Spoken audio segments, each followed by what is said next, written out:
Monsieur le Président du Mouvement pour la démocratie et le développement, RDD, Mesdames et Messieurs les présidents des partis politiques ou leurs représentants, Mesdames et Messieurs les dirigeants de la société civile, Mesdames et Messieurs les dirigeants des ONG et des associations, distingués invités, militants et sympathisants du mouvement républicain, chers compagnons, chers congressistes. En ce moment solennel, où nous clôturons les travaux de notre premier congrès ordinaire, permettez-moi de vous adresser mes plus vifs remerciements pour votre mobilisation, votre engagement et votre foi en notre projet commun.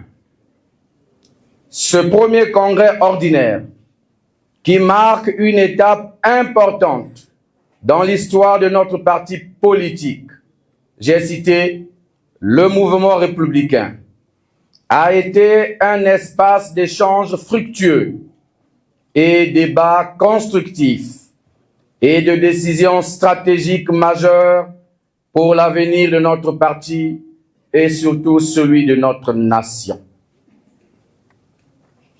Je tiens tout d'abord à saluer l'esprit de responsabilité et de fraternité qui a animé nos travaux.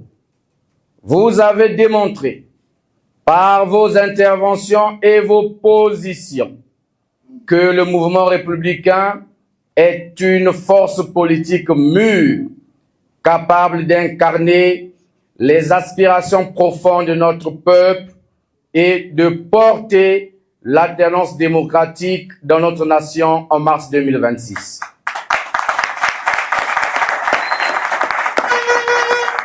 Mesdames et messieurs, chers compagnons, chers congressistes, je reçois avec humilité et gratitude, à travers votre choix effectué sur ma modeste personne lors du vote qui a eu lieu aujourd'hui 20 décembre 2024. Votre décision de me reconduire au poste de président du mouvement républicain, ce renouvellement de votre confiance est pour moi non seulement un immense honneur, mais aussi et surtout une responsabilité à laquelle je m'engage pleinement. Ensemble, nous continuerons à bâtir un parti fort, uni et enraciné dans les valeurs d'unité, de travail et d'esprit patriotique. En effet, votre choix, chers congressistes, de me désigner comme candidat du mouvement républicain à l'élection présidentielle de mars 2026 est un acte de foi et de courage. Je prends acte de cette décision avec un profond sentiment de devoir envers notre nation et aussi notre parti. Cette désignation est bien plus qu'un simple mandat politique, car elle est l'expression d'une expérience collective, celle d'un avenir meilleur pour notre pays. D'autant plus que notre marche vers 2026 ne sera pas un chemin facile. Nous savons que les défis qui nous attendent sont immenses. Les inégalités croissantes, l'érosion de l'état de droit, le découragement de nos jeunes et les espoirs déçus en tant que nos compatriotes. Mais nous savons aussi que nous portons en nous la force du changement. Nous portons en nous le rêve d'une république réconciliée, juste et prospère. C'est pourquoi je me permets de vous présenter ci-dessous un aperçu du programme que nous devons présenter intégralement dans les semaines à venir à travers un livre-programme intitulé « Le changement vers un Congo prospère ».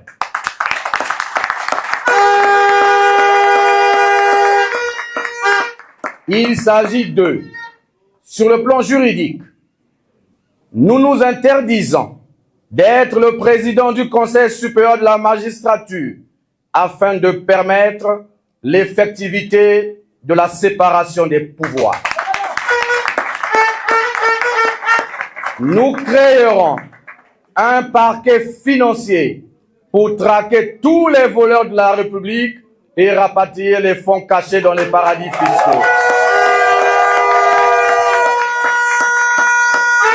Sur le plan économique, nous ferons une réduction drastique du train de vie de l'État en réduisant de moitié le salaire du chef de l'État, ceux des ministres, députés, hauts cadres militaires et civils.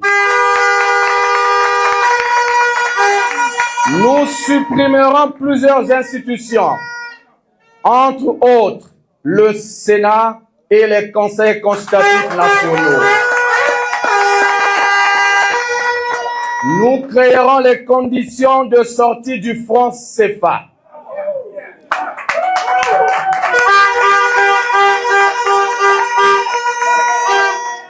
Nous faciliterons la création des emplois à travers la création de plusieurs entreprises étatiques dans les secteurs clés, la promotion de l'entrepreneuriat avec une simplification des démarches administratives y afférentes pour tous. Nous exigerons la transformation de 70% de nos matières premières sur place afin de créer plusieurs millions d'emplois pour la jeunesse de notre pays. Nous renégocierons tous les contrats pétroliers, miniers et forestiers en vigueur dans notre pays. Sur le plan sanitaire et social, nous instaurerons une allocation chômage mensuelle pour permettre aux jeunes diplômés sans emploi et autres citoyens congolais ayant perdu l'emploi ou en période de reconversion professionnelle de sortir de l'humiliation chronique, ce qui garantira une justice sociale. Nous apurerons dans les plus brefs délais tous les arrêts de bourse et de pension de retraite. Nous instaurerons la gratuité des soins pour les patients admis aux urgences afin de garantir une prise en charge médicale rapide grâce à la Caisse d'assurance maladie universelle. Nous mettrons en place une prime de mariage d'un montant de 200 000 francs CFA qui sera versée aux couples mariés à l'état civil.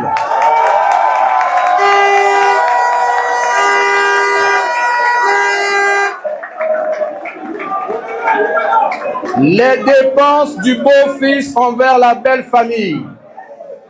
Les dépenses du beau-fils envers la belle famille liées au mariage coutumier, dot, présents et sommes en espèces ne pourront excéder la somme d'1 million de francs CFA et seront vérifiés, contrôlés et validés par l'autorité de l'état civil. Nous assurerons un bon début de vie pour tous les enfants congolais et soutiendrons la santé maternelle et infantile, car les premiers soins pour tout nouveau-né congolais et un jour de séjour en maternité seront gratuits.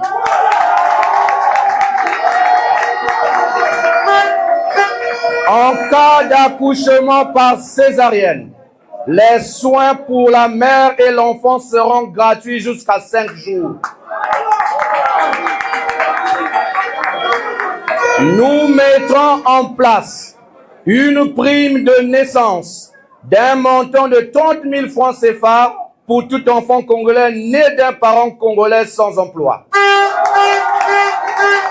et d'un montant de 25 000 francs CFA pour tout enfant congolais né d'un parent congolais salarié ou fonctionnaire. Celle-ci sera versée à la naissance. Ainsi, je veux, ici et maintenant, vous appeler toutes et tous à vous engager sans réserve dans cette bataille décisive. La victoire que nous viserons en 2026 sera celle de tout un peuple et non celle d'un individu ou d'un groupe de personnes. Pour y parvenir, nous devons rester unis, faire preuve de discipline et de solidarité et aller à la rencontre de chaque citoyen pour leur dire que l'espoir est encore possible et que l'alternance démocratique est à portée de main en 2026. En clôturant ce premier congrès ordinaire du mouvement républicain, qui a eu lieu sous le thème « C'est tous ensemble, unis dans le travail, avec courage et persévérance, que nous irons vers le changement ».